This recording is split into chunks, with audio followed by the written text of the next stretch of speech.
So, ladies and gentlemen, we are live.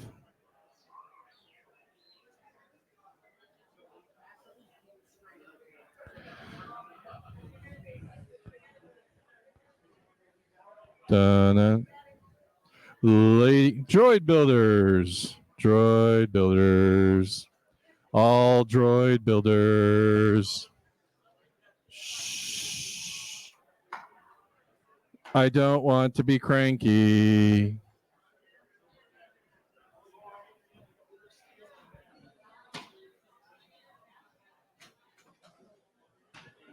Test, test, test. Droid builders. Hey, shh. Cranky AV guy here. Shh. We're switching the schedule up, ladies and gentlemen. We are actually live right now. So right now we're going to switch to the show and tell. Okay, because we have a lovely, lovely probe droid that is currently being built right in front of our eyes. And we'll let him talk about it a little later. But if someone wants to come up here and show off their lovely droid and talk to the live world, I have a microphones and you can talk about whatever you want. You want to come, sir? Come on up. Bring your droid. Let's give him a round of applause.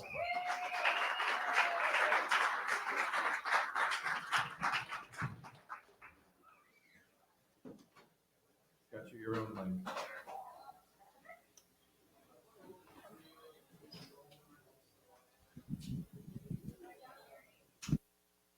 All right, hello everybody. My name is Wayne Newmeyer. Back 6 years ago, Back 6 years ago, I attended my first DroidCon, and I actually gave a panel called BB-8 Without the Printer, which I showed off my droid Weir, who at that point was 2 years old, and I'm happy to say that he is now currently 8 years old, and still one of the oldest working BB-8s in existence, as far as I can tell. Waiting for someone to prove me wrong on that.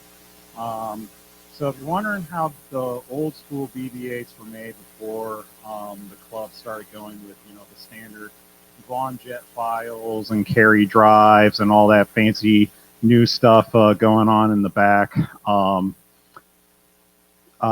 little history lesson. So back in the day, the ball, because 3D printers were in their infancy, what a lot of people were using was something called the California Quality Plastics hemispheres, which I have a set on the table. You can come by and take a look a little bit later. Those are half-inch thick polycarbonate, and the reason the company was making them was Sphero contacted the company for mock-ups for their, the toy Sphero they sold, and they wanted a trade show model. And people found out they had the mold, so early on the BB-8 Builders Club, they were doing a run of these hemispheres, and that's what a lot of the early builds were. So I picked up a set, and the decals were designed by Corey Pacchione, because again, before 3D printed balls, that's how you would get the decal, the pattern on, and I believe the panel lines on that ball are actually Sharpie, so just a little bit of time and effort to get the finish. This particular drive system is pretty primitive compared to what we have now. I won't even call this the Model T of BB-8s. This is more like that goofy Mercedes-Benz thing on 3 wheels. This was designed without any use of CAD software or 3D printing. This was literally designed, started about a month after the movie Force Awakens came out. And this was all designed with graph paper, basic geometry, and a couple wood mock-ups in the wood ball. He made his first appearance in June of 2016. He then went to DragonCon that 2016, met Brian Heering and Dave Chapman, one of the first BB-8s at DragonCon. He was in the cold open for the Star Wars Celebration in 2017. So you see the ending video where Little Ray meets BB-8. That's actually this BB-8. Um, yeah, he's been trooping ever since. So a lot of miles on that ball. Still the original paint job, which I'm just as surprised as everybody else. And yeah, he's just still rolling. So I'm happy to show that he is not like me. He's not dead yet, despite everything that's happened the last few years. Also, I just figure I share this too for any new builders, because one of the philosophies I went with this droid is keep it simple. So, you're going to see a lot of cool projects here with, every panel opens up, self-balancing. I think there's one of those walking duck robots back there too. But for your first project, just focus on, what you really need to do. Pick the one challenge. For this guy, he doesn't have that articulation of his head. He doesn't have any roll stability, so he's got this drunken wobble that's now become part of his personality, per se. He rolls, and for most people, they meet a rolling BB-8. That's what they really want to see. Everything else is just gravy. So yeah, that's just my rant for this particular project. Thank you.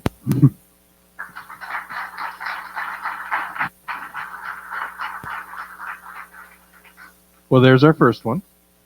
Does anyone else want to come up and show off their droid? Come on. We're all looking at everybody's droids here and drooling and going, oh, this is really amazing. So is there anybody else who wants to come up and talk about their droid? I mean, because we're all staring at the giant Imperial probe droid that is slowly being formed in front of our faces. And we're all staring at him while he does it. It's so awkward, isn't it? All right, ladies and gentlemen. Anybody else? Come on. We got 3 of these, and this is the time to show off what you got. You can talk about what you have. Everyone will love it. No one's going to judge you. I love that I have to actually, convince you all to come up here and show off your droid. Greetings, everyone. I don't know if you can hear me. My name is Brian. My astromech.net username is the same, Brian, very original. I also go by Scruffy. This is my second DroidCon. I was here last year. And I am here with my custom astromech, H4CK, better known as Hack.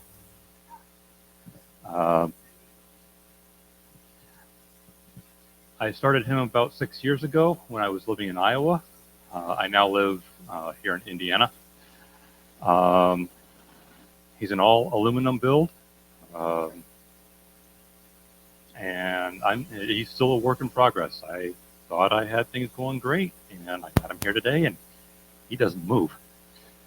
I had him on the street just the other day, up and down the street, doing just fine, but today he's being temperamental. At the moment, short of needing to troubleshoot him, most of the body is in place. I've got sound, I've got some custom lights in the coin slots. I am still working on trying to get the dome to work. I've got most of the parts in place, but I need to hook up power and I need to get my warp cell dome system up and running. But he's my Imperial droid, and he's been my work for the past 6 years. Thank you.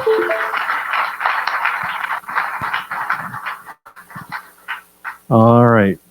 Who's next? Oh, we do have a droid coming towards us, ladies and gentlemen. No, sorry. That's all my gear so people online can see us. Just a little plug for everybody who's here. We do have a YouTube channel. We currently only have 21 subscribers. And I think we have more than 21 people here right now. So later I'm going to go put up a little thing so you guys could actually access it and join. Because currently we're live streaming there. We're also live streaming on Facebook for the people who couldn't come. Okay? But you guys are our priority. So if the stream fails, sorry guys in the stream, this is what happens. They get it because they're here experiencing it. Are you ready, sir? Oh, you can. Actually, I need two hands to do this. Can stage hand? Okay. This is an R2D2 or an version 3 or Mark 3 3D printed droid from 2019, and he's gone through a few personality upgrades. Currently, he's running Neo drives with a 20-to-1 planetary gearbox, so he is quite sprite on carpets and ramps. And here we go. Thanks.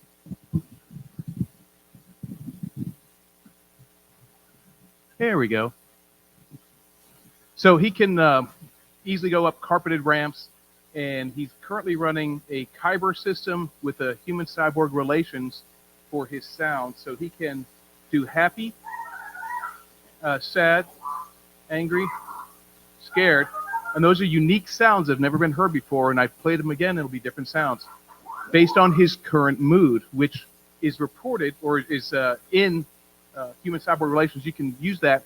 Right now, if you look at it, it's going through a happy, angry, sad, scared, just demo pattern. I haven't wired yet the output of the human-cyborg relations mood to the input of the light routine. But he's got fully functioning pattern panels in his head, and his body does this nice little 100. Come by, he can attack right back at him. He's got the right tool, and he's got the left tool, and everything opens up. And of course, he's got the bad motivator, which has a big coil in it. You use most of it. Because that could cause everybody to get really mad at me.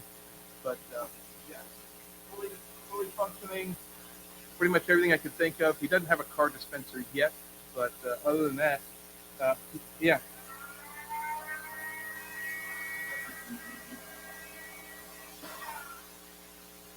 So on the buzzsaw, I'm pretty happy that that's using a Maestro script, but I use an end stop.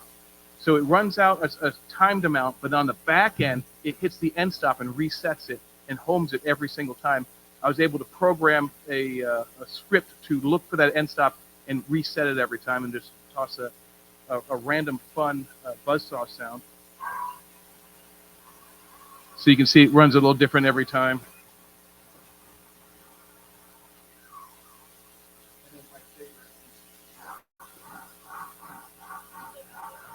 A handsaw. But he's got some one-shot music hits, so if I see Superman at a convention, or I see an Avenger, or Indiana Jones. And the interesting thing with the human-cyborg relations, just got 3 audio channels, so I can run my sounds, and they're different volume levels, so I can do a remix in real time of any music that I want to do. Of course, Ghostbusters, Barbie, whatever. So you get the idea. So he's fairly fun with the crowds and the kids. And drum roll, please. R5.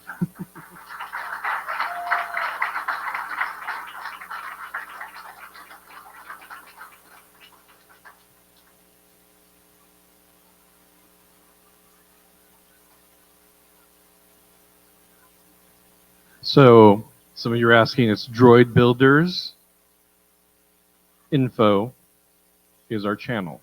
Okay. I'll put a QR code up here later because I'm currently making one on my computer right now. So also spread the word so that other people, like, because we've slowly, I just looked, we gained like 10 more subscribers. So, but we currently have 3 people watching live. Come on. So, hi live people. All right, here you go. All right, so who's the idiot that decided to follow up Tim? Me. No, hi, I'm short. My name is Jason Charlton. My handle on astromech is jcharlton. And this is my Battley V2 B2. So this is the second version. Some of you might have seen Tim, one of the original V1s. He was part of the design team that came up with this, so naturally I've been picking his brain. V2 is still very much a work in progress. I have most of the drive features working. He's able to extend his drive. He can do his little tilt maneuver. Of course, he's got his head animation and so forth. No lights and sounds just yet, and he's still experiencing some power issues that I'm hopefully going to get some ideas on how to correct while I'm here. But this has been this is my second build. I completed my Battley Mark III R2D2 a couple of years ago, and he's been an absolute dream to own and operate. I tell people all the time when they ask me, why do you have an R2D2? And I point to all the smiles in all the crowds around me and say, that's why. And it's a feeling that just can't be beat. That's about it for mine. He doesn't do a whole lot at the moment, but hopefully over the next few months, he'll get a lot further along. So, thanks.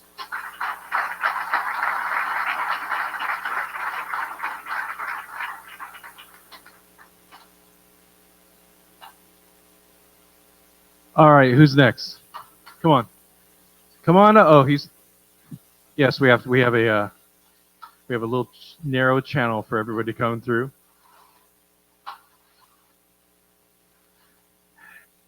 And the Imperial probe droid is getting bigger. It's now gotten legs.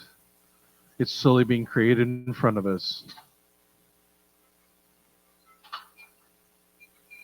I mean, you have to admit, this is kind of impressive. Like, a lot to put together, and wow, I think you get a really good payoff.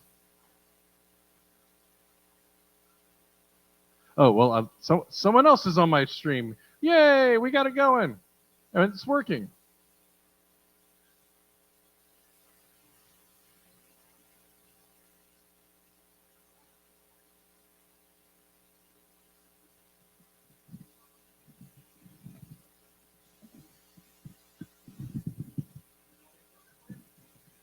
No, I'm an independent person. I can bend it down. Hashtag short life matter. Anyways. Hello, my name is Dashim Cole. And this is my droid R4M33. And he wants me to get the training bolt off him. Because I forgot I was there. So I started this droid right around when the pandemic started, and it took me about 3 years to complete him. And I actually took him to a local convention near me called ZenkaiCon for the first time.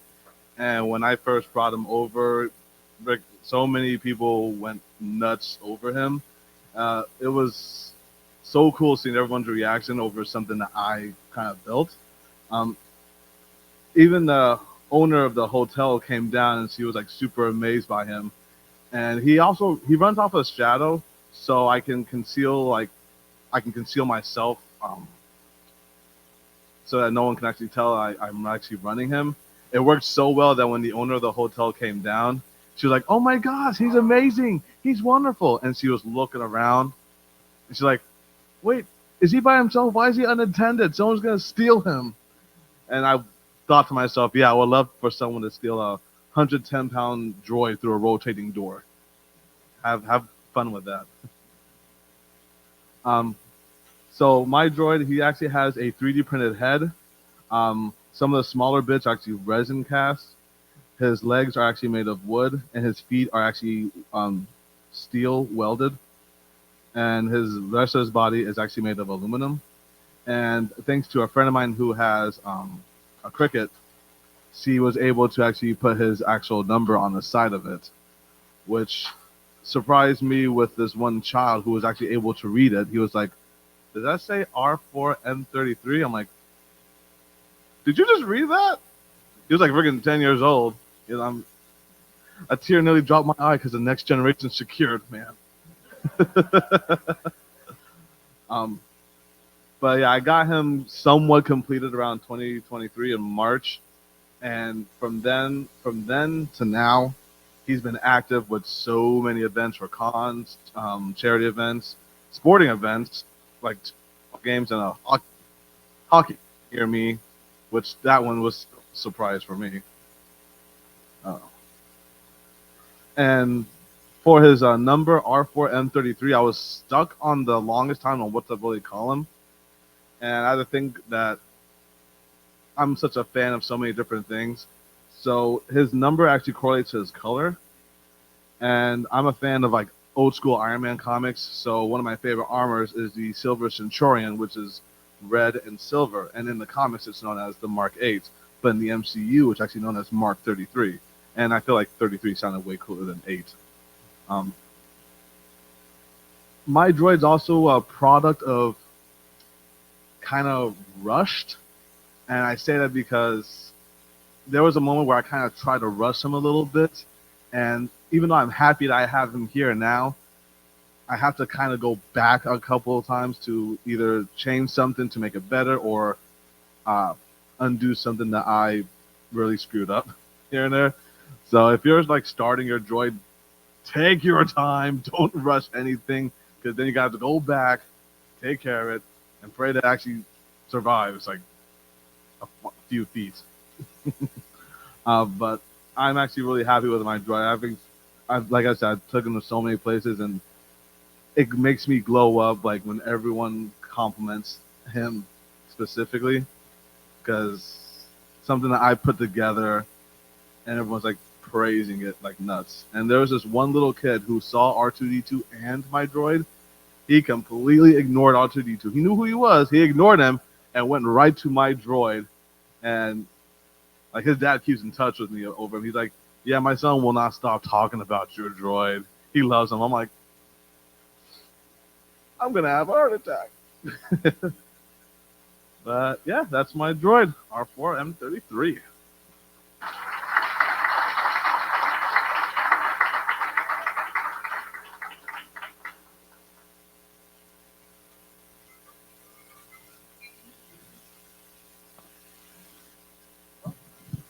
All right. Who's next? Oh, yeah. You want to come back? Come on. We're not stopping anybody. This is show and tell time. This is like when we were in, elementary school and we want to show off stuff. Come on. Just show it all off.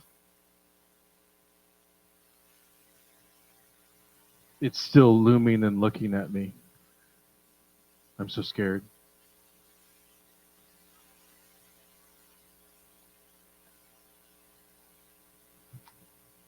All right, hello again. So transitioning from a droid that originally wasn't 3D printed at all, we have Dio, which is 100% 3D printed.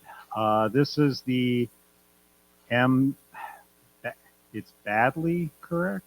I always see it spelled. I've never had to pronounce it. Oh, hey. By the way, great. These are the best files I've ever printed from anybody. Like so this is the V2 Dio. The tolerances are great. The printing orientation's all done. Like the instructions, like this could not have happened without you. So thank you very much.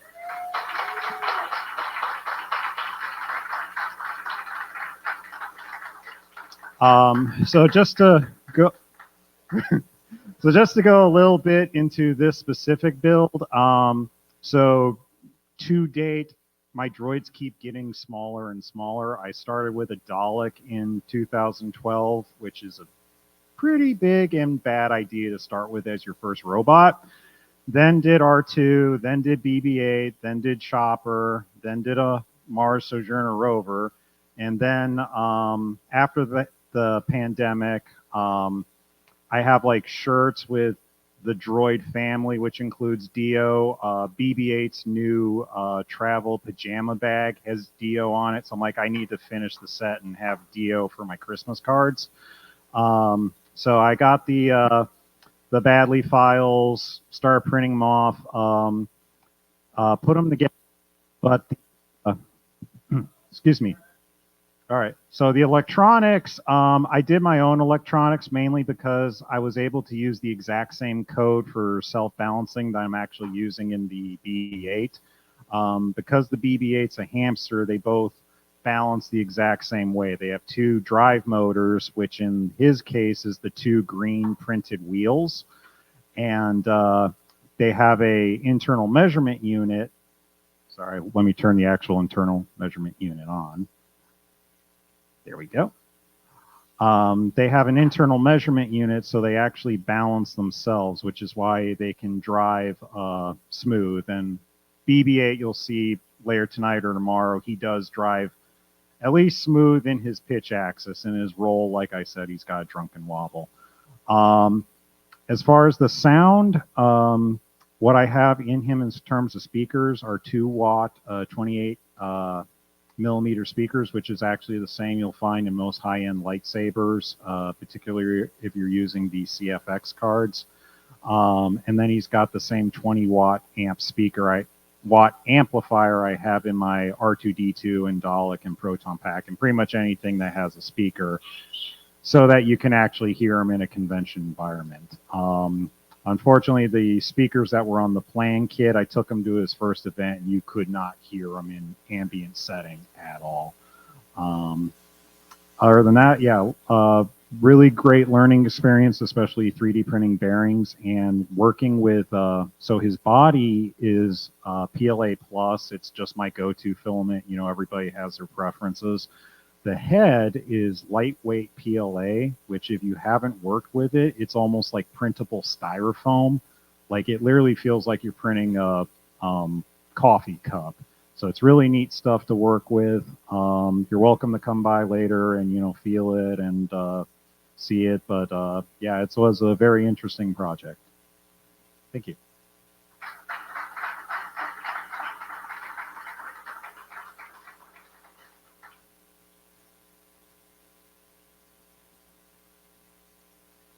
Next up, oh, here we go.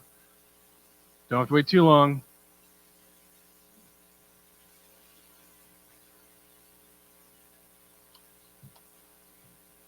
Hello, everyone. My name is David DeMarcus.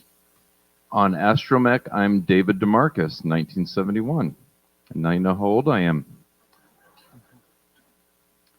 I'm from Indiana. I live about 2 hours just north of here, so it was a pretty quick and easy drive for me. Moving to Florida in literally days from now, so big change. This is the third. I joined astromech back in 2015 after I was at Celebration Anaheim and saw just a whole group of amazing droids, and I was like, wow, I really want to learn how to do that. So I joined astromech shortly after that celebration in 2015, and it didn't take long for me to start reading on astromech and realized I was in way over my head.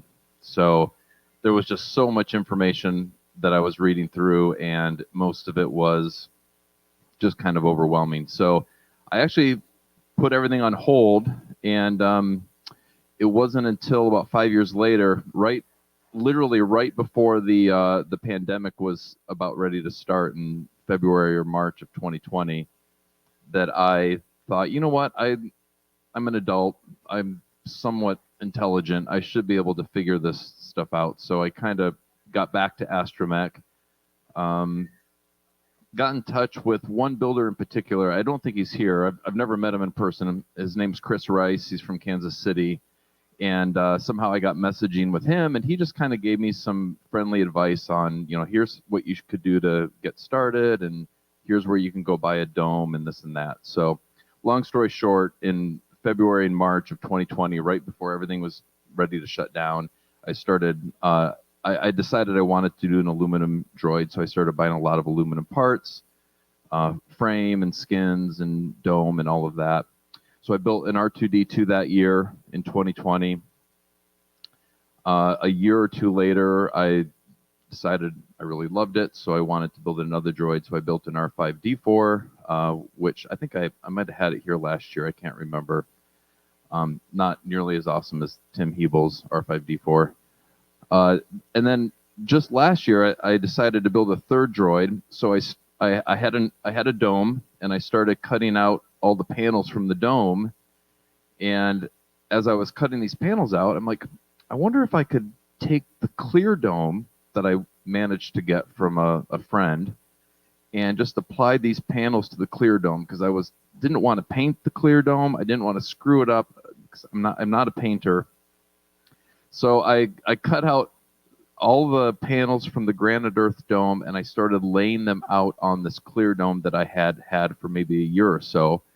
And I was like, man, I think this might actually work. And then, well, what am I going to do with my Granite Earth dome with no panels? Well, I'll just call Brian Stubblefield. He'll buy it, and he did. So thanks, Brian. We called it, what do we call it? The Frankenstein dome or something like that. I listed it on astromech, and he was a taker for it. He'll be able to do something with it. But anyway, so this originally was just going to be another R2 style dome, or R2 style droid, but decided to go with the clear dome.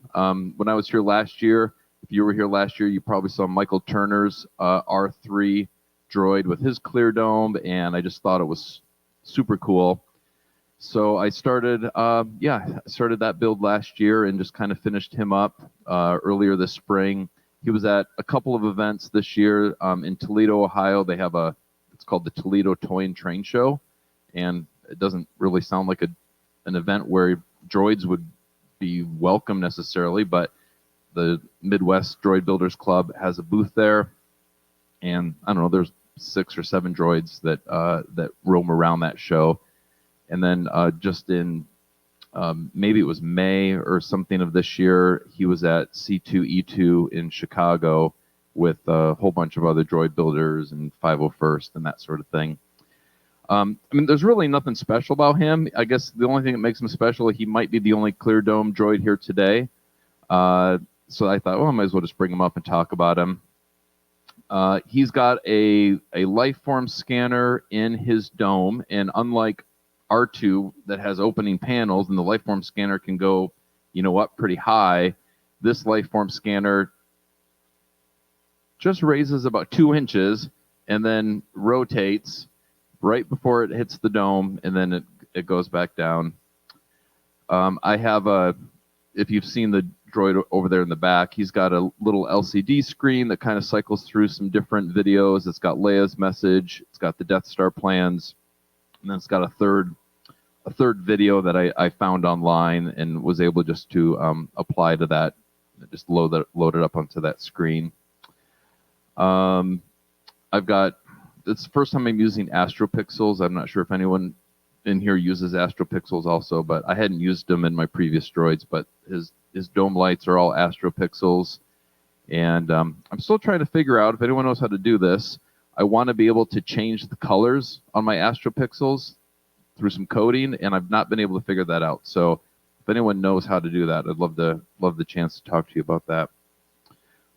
One of the things that I do in all my droids, so my R2 and my R5 both have this, and so does this droid here, is I like to put bubble blowers in them because they are huge hits with kids and adults at conventions and that sort of thing.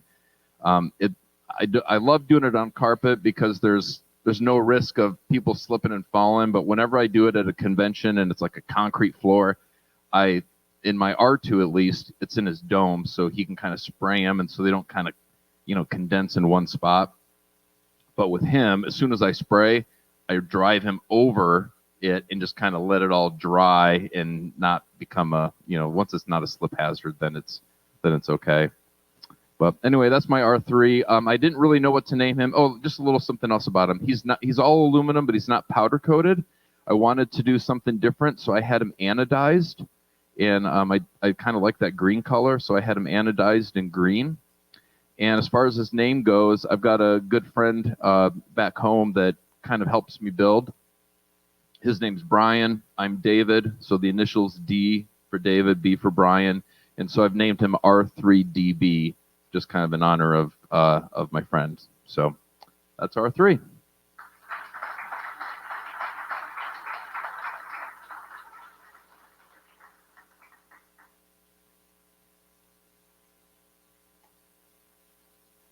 Okay, anybody else? Oh, sir, I don't think this is the right franchise for this group. Here you go, ladies and gentlemen.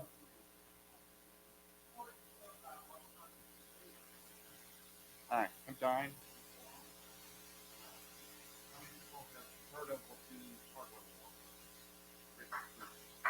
Probably pretty old.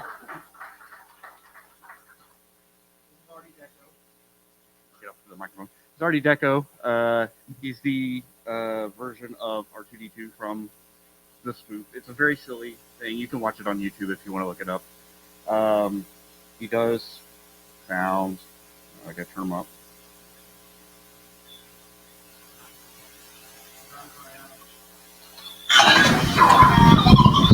There. Now he's got volume.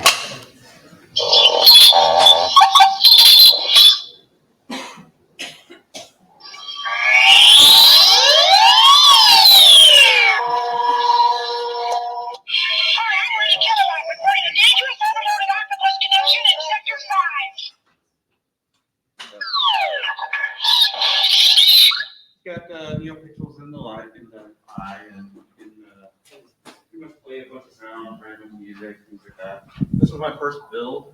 I started it in 2015, and I thought it would be amusing because I go to DragonCon a lot. I've been going since 2003, and I see the R2 units all the time there.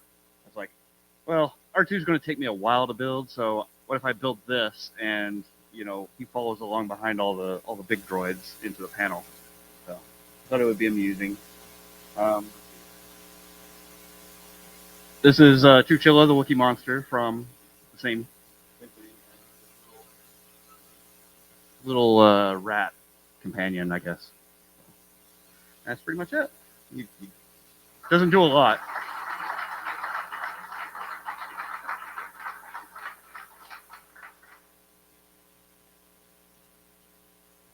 Here we go. And well, this one looks familiar.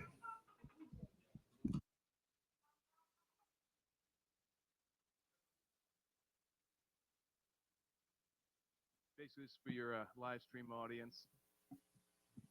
So this is our duo. He's from Star Wars Visions. He's literally based off of pictures I took with my phone of my TV because there was no other reference material. He's in one episode. He has maybe 2 minutes of screen time total. So everything he's here is a lot of creative license. But I figured he would have a very interesting personality with his head moving in 2 dimensions and also actually 3. So he goes up and down. So he's got kind of a head pump along with a very articulated head. He's got a Romadome in him. So when I'm driving him, I let go of the stick and he will automatically center his head, which is handy for doing droid parades. He can tip his hat, and his biggest thing is he plays music. So let me see if I can play some music. That's not music.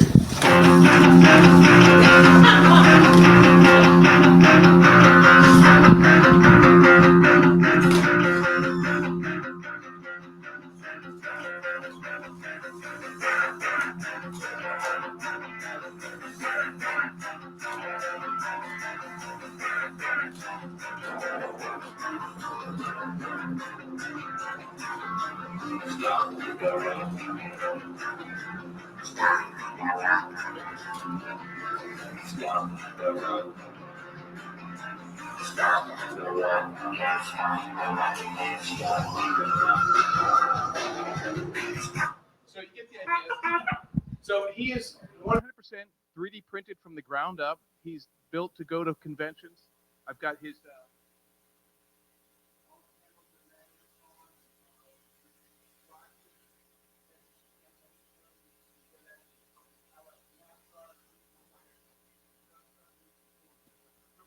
You can get his drive system with literally no tools, and then just the screwdriver or the nut driver to get at if you need to tighten something.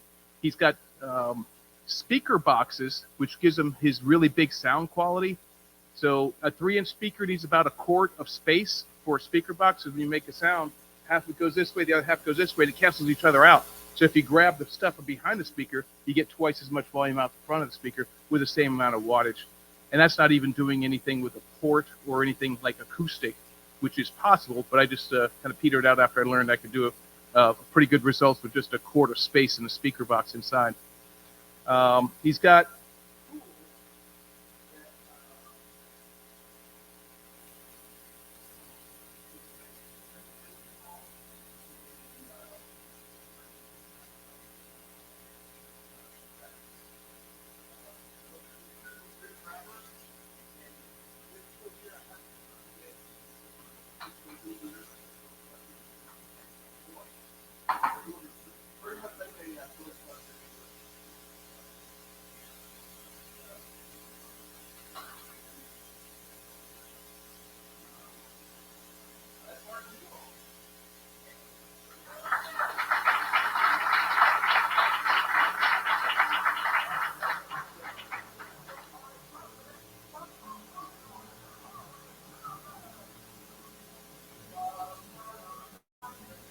Okay.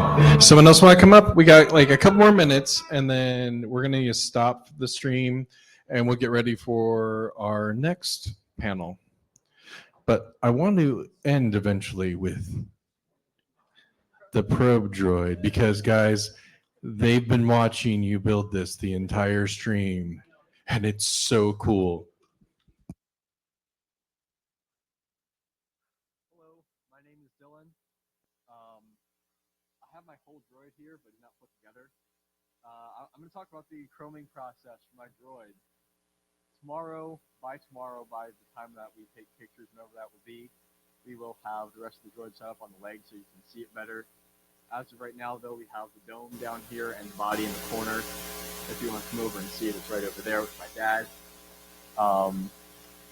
Before I talk about the chroming, Michael Badley, thank you for making the build the print files. This is entirely 3D printed. And thank you, my dad, for helping me build this. And happy birthday on Saturday. Because it's your birthday! So, quick show of hands, who here has done anything with 3D printing? Okay, so you all know the pain of sanding, I assume, yes? Yeah. So, the sanding process started off similar to most sanding processes. It started with, you put on that Bondo, the Bondo putty, you sand that down. I believe we started on the 80 grit. We used an electric palm sander for some of it, and then from there, after we sprayed filler primer on it, we hand sanded all the way up to 3000.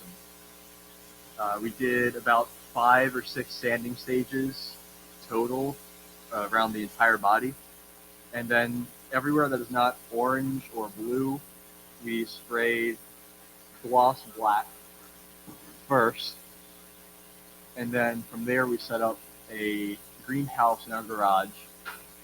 We cut out panels from the greenhouse and made it airtight, and we had fans pushing air in and pulling the air out, and then we sprayed a clear coat on it. And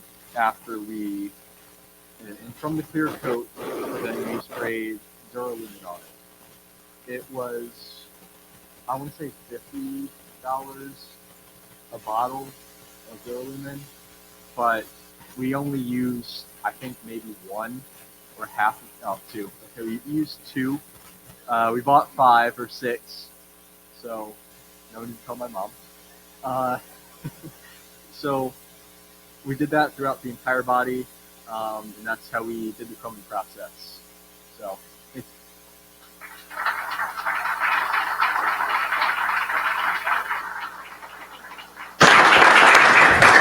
Ladies and gentlemen, I believe it is ready. He's nodding. Bring it forward. There it is, ladies and gentlemen. Dun, dun, dun. Dun, dun, dun. hello. everyone. So as you guys see, this is an absolute work to put together. I spoke with Doug, and I know he wanted me to bring it over. You can see why I'm hesitant to bring it over sometimes to some events, but we've done quite a few events. It's put a lot of smiles on a lot of faces. I seem to get a lot more smiles from adults than kids. Kids are just like, is this from what's that show? Forgot what it's called, or the video game show, or whatever it's called. I'm sorry, you guys are gonna hate me for this. I just don't play video games. They turned into live action. I don't remember what it's called, but about the nuke. Yeah, Fallout. There you go. I know you guys. Do not hate me. Like, I am not that guy, but but a lot of kids think it's from Fallout. It's so a little bit about the droid. It's completely 3D printed. Other than the base, it's reinforced with resin and then wood. I think Dave Moog from Droid Division did an excellent job on designing this. I know he worked with, I believe it was Michael McMaster, on refining it, getting the details in. Michael did help me tremendously with the actuators and with a lot of the movement, ideas of the movements. That's definitely all him. I added a few things inside. Actually, do I have it? Let's see. Yeah. So as you can see, I have thrusters, and I can shoot them off in here because all that is kind of like no, not compressed air, but like a duster. So I did some research because dusters without bitterant is quite expensive, as some of you guys experienced, especially depending on your state. And so I found out that dusters are actually R134A or R22, literally refrigerant for your car. That's all it is, put upside down, and that's what I did. I created a 3D printed enclosure. You guys are more than welcome to come check it out. And then I put two 12-volt solenoids with relays in there, with tubes going inside of him. I got plenty of space. It honestly looks like crap inside, but and then I just put the tubes hanging out. It's good for to get sticky fingers away from the droid that are moving through the con. So there's one in the front and one in the back. But I don't know why the other one isn't working. I could be out of air. But then I have a full head rotation up top. I'm running two separate maestros. I'm running one on top, one on the bottom, and then the base is completely powered. It's not connected at all, so it's running off a different RF transmitter with separate power supply, and I can take this off and run the base by itself. I did the base is made almost completely out of mild steel. I wanted a counterweight. After speaking with Michael and a few other people, one of the biggest things was traveling with that humongous base that they have. I was trying to avoid that, and I went with the single pole method, and it's worked out quite well. I cannot tip it over myself because there's about 250 pounds of counterweight on the base. But I think I've covered everything. The wiring needs to be cleaned up a little bit, but I've been going event. I've been going event to event. For the people that do follow my progress, I've been trying to do as many events as possible and just show it to people and get the word out and let people, hopefully inspire someone. So, and now I'm working on Chopper, which is not here, and that's it. So.